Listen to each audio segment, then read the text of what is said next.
এই ধরো তোমার বিমলের রসিদ। বিমলের রসিদ? হ্যাঁ, এটা তোমার বিমলের রসিদ। পাশের দোকানে যাও আর বিমল নিয়ে নাও। কি বলছেন আপনি? আমি তো আগেই জানতাম না। স্যার কি বলছো, তাড়াতাড়ি বলো। স্যার বলছিলাম কি, আমার একটা বিমল খান না। আমার বিমল সেই হেভি টেস্ট। খান খান স্যার, একটা খান। বলছি তো খাবো না, কতবার বলবো। আরে স্যার খান না, একটা খান বিমল প্লিজ। আর কতদিন একা একা বিমল খাবো, খেয়ে মেয়েদেরকে লাইন মারবো।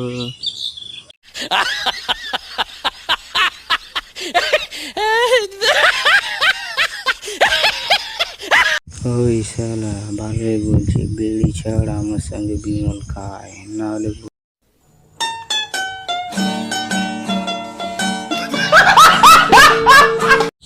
আর যদি বিমল খেতে না আসিস তাহলে ওই বিড়ির বান্ডেল তোর পাছায় ভরে দিব।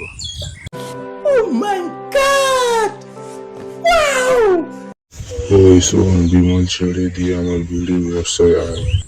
না, কোনো মতেই না। কারণ আমার বিমলে যে পাওয়ার আছে তোর বিড়িতে সেটা নেই। আমার বিমলের দাম 5,000।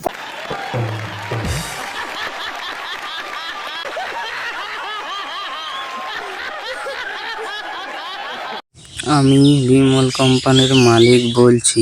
আজ থেকে তোমাদের সবারই বাড়িতে একটি করে বিমলের প্যাকেট দেওয়া হবে। যার যার বিমল খাওয়ার ইচ্ছা আছে তারা বিমল নিয়ে যাবেন। बाप को भेज, तेरे बस की बात।